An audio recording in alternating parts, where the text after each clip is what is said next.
જય શ્રી કૃષ્ણ. મારું નામ હેતવી જોશી છે. આજે હું તમને વાત કરવાની છું કાયા પલટ વિશે, કે કેવી રીતે તમે નાની નાની ટેવોમાં ફેરફાર કરી અને કાયા પલટ કરી શકો છો.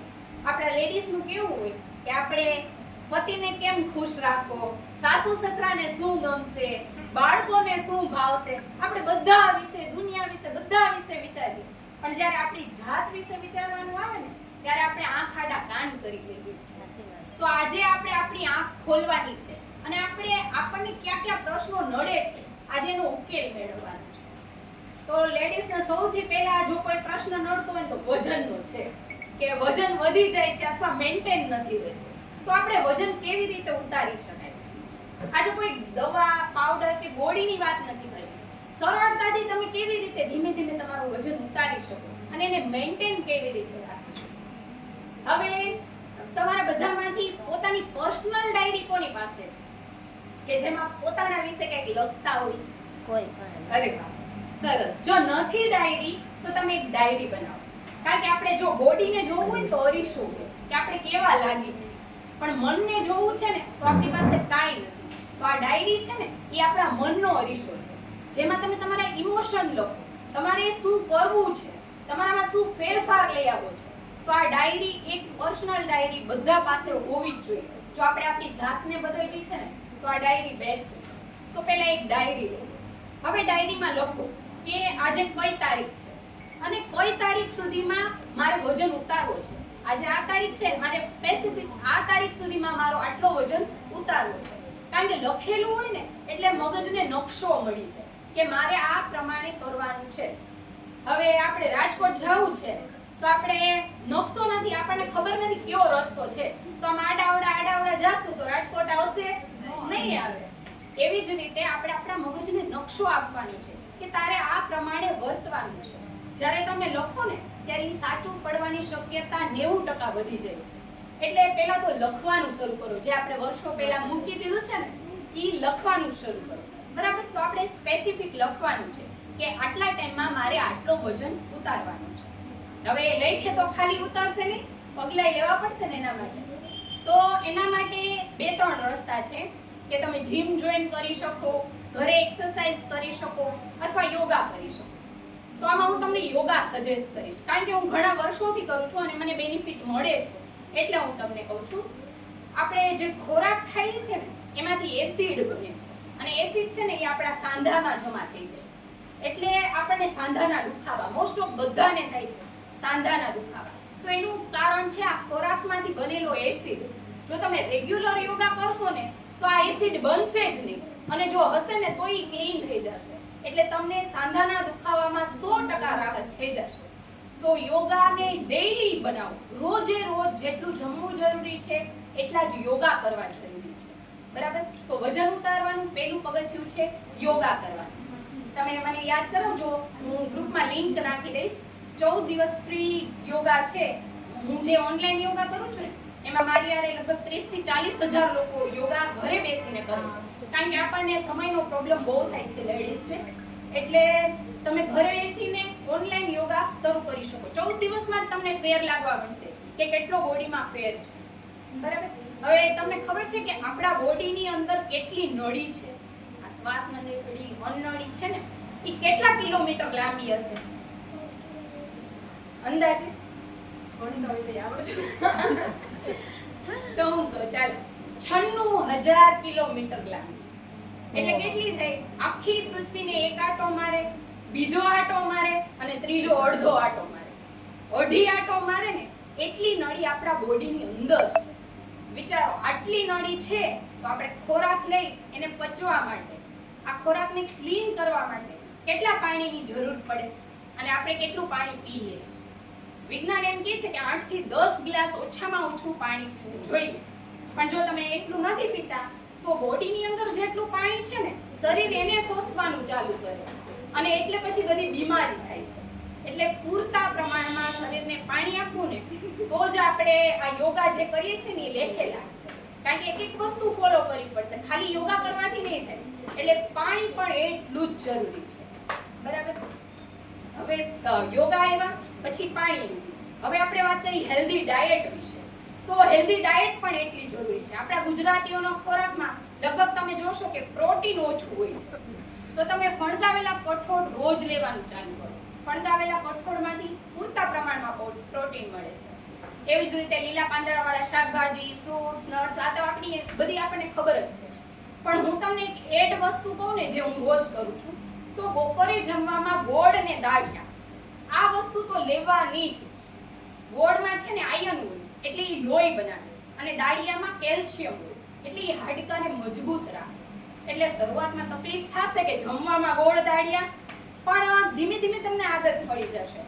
અને શરૂઆત થોડાકથી કરો, પછી એક નાની વાટકી જેટલા ગોળ દાળિયા તમે આરામથી લઈ શકો. પછી બીજી વસ્તુ એડ કરવી હોય તો એ છે દહીં. રોજ જમવામાં એક વાટકી દહીં લેવાની. દહીંમાં પ્રોબાયોટિક હોય એટલે તમને છે ને પાચન તંત્રને સારું કરે, કબજિયાત ન થાય, સ્કિનને ગ્લોઈંગ કરે. દહીંના તો ઘણા બધા ફાયદા છે. તો રોજ જમવામાં એક વાટકી દહીં, એક વાટકી નાની વાટકી ગોળ દાળિયા, અને તમે સલાડ, કાચું સલાડ. તો આ ત્રણ વસ્તુને જમવામાં એડ કરવાની. કારણ કે કસરત કરી છે તો જમવાનું પણ હેલ્ધી રાખવું પડે ને, તો જ બોડીને ફાયદો થશે. તો આ ત્રણ વસ્તુ આપણે આપણા જમવામાં એડ કરવાની છે રોજ બપોરે, આ ત્રણ વસ્તુ. બરાબર. હવે અફર્મેશન વિશે કેટલાને ખબર છે? વાહ, સરસ. ઠીક છે. શું અફર્મેશન એટલે? અફર્મેશન એટલે તમારે જે માઇન્ડમાં હોય ને તો એના વિશે વિચાર કરવો કે તમારે શું જોઈએ છે અને શું નહીં. વાહ વાહ, સરસ સરસ. સાદી બહુ સરસ કીધું કે અફર્મેશન ને સાદી ભાષામાં કહું ને તો આપણે આપણી જાતને પોઝિટિવ વાત કહેવાની છે. હું તમને બોલીને સમજાવીશ ને તો કદાચ નહીં સમજાય. આપણે એક નાનકડી એક્ટિવિટી કરીએ. 1 મિનિટ માટે આંખ બંધ કરો અને હું જેટલા જોશ ને જુસ્સાથી બોલું ને એટલા જ જુસ્સાથી બોલજો. બરાબર? ચાલો. હું એક શક્તિશાળી આત્મા છું. હું એક શક્તિશાળી આત્મા છું. મને કોઈ રોગ નથી. મને કોઈ રોગ નથી. હું ધારું તે કરી શકું છું. હું ધારું તે કરી શકું છું. બ્રહ્માંડ મને મદદ કરે છે. બ્રહ્માંડ મને મદદ કરે છે. દુનિયાની કોઈ તાકાત મને રોકી શકે એમ નથી. દુનિયાની કોઈ તાકાત મને રોકી શકે તેમ નથી. બસ આંખ ખોલો. તો આ થયું અફર્મેશન. આપણે આપણી જાતને રોજ આવું પોઝિટિવ કહેવાનું. આપણે તો નેગેટિવ જ કહીએ છીએ. હું સવારની કરવા ઉઠું ને એટલે પહેલા હાથ જોઈને પગ મૂકી શ્વાસ ચેક કરીને રોજ બહાર નીકળીને તાપી માતાના દર્શન કરીને રોજ હું બોલું છું. એટલે એમ કે જે તમે વિચારો ને હા હા, જે તમે એ સવારમાં બનવાનું એ શરૂ થઈ તમને જાય. આપોઆપ થઈ જાય. થઈ તમે જાય. એવું વિચારો કે આ નહીં થાય તો એ નહીં તો થાય. નહીં તમે થાય. કહો તો પોસિબલ નથી પણ તમે એવું વિચારશો કે થશે તો એ એક્ઝેક્ટલી ચોક્કસ થશે જ. યસ, એટલે આ અફર્મેશન એ જ વસ્તુ છે કે આપણે આપણી જાતને પોઝિટિવ ગણવાની. આપણે જ નેગેટિવ ગણીએ તો બીજા આપણામાં ક્યાંથી વિશ્વાસ મૂકશે? બરાબર? અને આપણું અવચેતન મન હોય ને એને ખબર નથી પડતી કે આ કલ્પના છે કે સાચી વસ્તુ છે.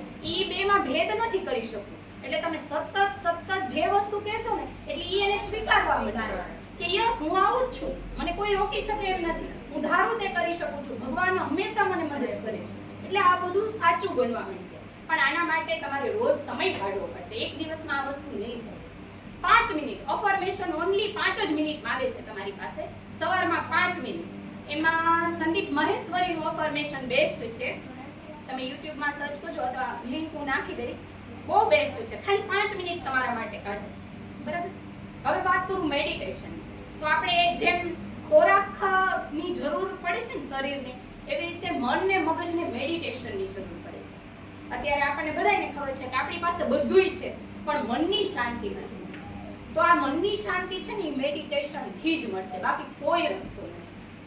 શરૂઆતમાં અઘરું લાગશે, મન આમ તેમ જાશે, પણ ધીમે ધીમે જેવી રીતે તમે પ્રેક્ટિસ કરતા રહેશો ને એટલે ઈઝી વેમાં તમે મેડિટેશન કરી દેશો. અને મેડિટેશન થી મગજ એટલું પાવરફુલ બને છે, એટલું શાંત બને છે, તમે સચોટ નિર્ણય કરી શકો. અત્યારે આપણે બધાને પૂછીને નિર્ણય કરવા પડે, આમ કરું કે નહીં, આ ડ્રેસ લઉં કે નહીં, નિર્ણય આપણા કન્ફ્યુઝ હોય છે. પણ તમે રેગ્યુલર મેડિટેશન કરશો ને એટલે તમે સચોટ નિર્ણય કરી શકો. અને શાંતિ તો અદ્ભુત મળશે. એ તો વાતથી ન સમજાવી શકાય. તમે રેગ્યુલર કરો ને તો જ એ વસ્તુ તમને સમજે. 10 થી 15 મિનિટ મેડિટેશન માટે. બરાબર? એમાં બીકે શિવાનીનું મેડિટેશન બહુ સરસ છે.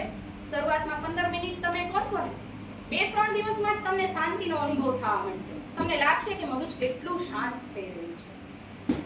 હવે બીજી વાત કરું ને જર્નલની, તો સવારે ઉઠીને જ આપણે લખી નાખવાનું. આપણી ડાયરી જે બનાવી છે એની પાછળના પેજ ઉપર તારીખ વાર લખી અને લખી નાખવાનું કે આજે મારે શું શું કામ કરવાના છે, આજે મારે કોને મળવાનું છે, કોને ફોન કરવાનો છે, કઈ વસ્તુ લેવાની છે, જે પણ કામ આજના દિવસના છે મારા એ હું ડાયરીમાં લખી નાખું. એટલે મારા મગજને નકશો મળી ગયો કે અચ્છા મારે આ રસ્તા ઉપર જવાનું છે, તો એ કામ ફટાફટ થઈ જશે, સમયની બચત થશે અને જે કામ ઘણા ટાઈમથી પેન્ડિંગ ચાલે છે ને એ બધા પૂરા થવા મળશે. કારણ કે મગજ પાસે નકશો મળી ગયો કે તારે આ પ્રમાણે કામ કરવાનું છે. એટલે રોજ સવારે 5 મિનિટ જર્નલ માટે, બરાબર, અડધી કલાક yoga, 5 minute affirmation, 5 minute meditation, 15 minute meditation અને 5 મિનિટ આ જર્નલ માટે. આપણી બોડી માટે રોજ આટલું કામ આપણે કરવાનું છે. હવે જો લેડીઝને કોઈ બીજી એક તકલીફ હોય ને તો એ છે ઓવર થિંકિંગ. આપણે વધારે પડતું વિચારીએ, આણે મને આમ કહી દીધું, ફલાણાએ આમ કીધું, ઢીકડાએ પૂછડે, કેટલા વિચાર કરીએ. હા, વાતમાં કાંઈ માલ ન હોય, કાંઈ હાજુ ન હોય, પણ આપણે કેટલા વિચાર કરીએ અને મગજને કેટલો ડિસ્ટર્બ રાખીએ છીએ. તો આ નેગેટિવ વિચારોને આપણે પોઝિટિવમાં કન્વર્ટ કરવાના છે, તો જ આપણે આપણી જાતનો વિકાસ કરશું ને. બાકી તો સમય નેગેટિવ વિચારોમાં જ વયો જશે. હવે તમને એમ થશે કે હેતવીબેન આ બધી વાતો કરવી સહેલી છે, એમ કઈ નેગેટિવમાંથી પોઝિટિવ ન થાય, તમે કહો એટલે એમ થોડી થઈ જાય, એવું થતું હોય છે, બરાબર. તો ચાલો આજે આપણે એક એક્ટિવિટી કરીએ. 2 મિનિટ માટે આંખ બંધ કરો. હવે તમે એ વસ્તુ વિચારો કે જે તમને બહુ દુઃખદાયક લાગી, જેનાથી બહુ તકલીફ થઈ હતી, તમને રોવું આવી ગયું હતું, બહુ ગુસ્સો આવ્યો તો, એવી ઘટનાને યાદ કરો.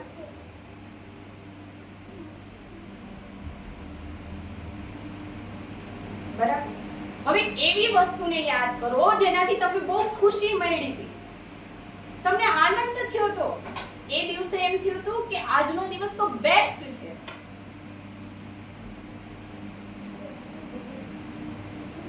બરાબર. આંખો ખોલો. કેટલી વાર લાગી નેગેટિવ માંથી પોઝિટિવ થવામાં?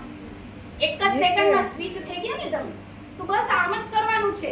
રોજ જેવો નેગેટિવ વિચાર આવે એટલે પોઝિટિવ એની ઉપર મૂકી દેવાનું. આને પાણીનું ખાતર આપવાનું જ નહીં કે મોટો થાય.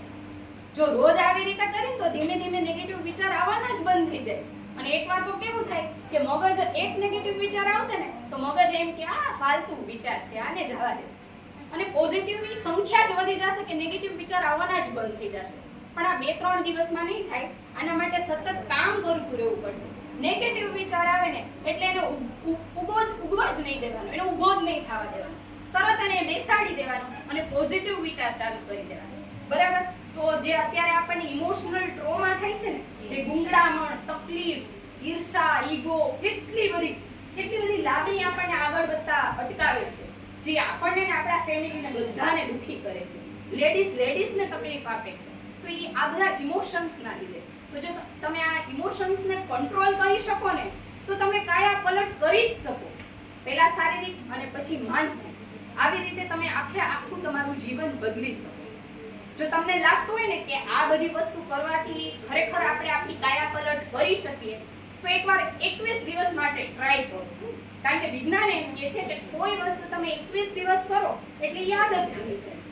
અને આ આદતને તમે 3 મહિના સુધી ચાલુ રાખો ને એટલે ધીમે ધીમે તમને રિઝલ્ટ મળવાના ચાલુ થઈ જાય. તમારામાં પરિવર્તન આવી છે. બરાબર.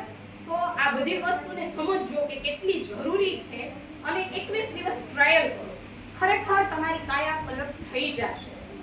આપણે છે ને મનુષ્ય દેહ છે જે ને એ 83,99,999 યોની પછી મળ્યા છે. આ માનવ દેહ બહુ કિંમતી છે. જો આ જન્મમાં આપણે આપણી કદર નહીં કરીએ, આપણી જાતને નહીં ઓળખીએ, આપણે શું કરવું છે એ જ આપણને ખબર નથી તો ધરતી ઉપરનો ધક્કો બેકાર. પાણીમાં આ જન્મ કહેવાય કે જો જાતને જ ન ઓળખી શકીએ. એટલે જાતને ઓળખો, જુઓ કે કઈ આપણામાં ત્રુટિ છે, લખવાનું ચાલુ કરો. લખશો એટલે ચોક્કસ ઈ દૂર થશે. એટલે જાતને ઓળખી લો એટલે જગ ઓળખાઈ જશે અને તમારી આખી કાયા પલટ થઈ જશે.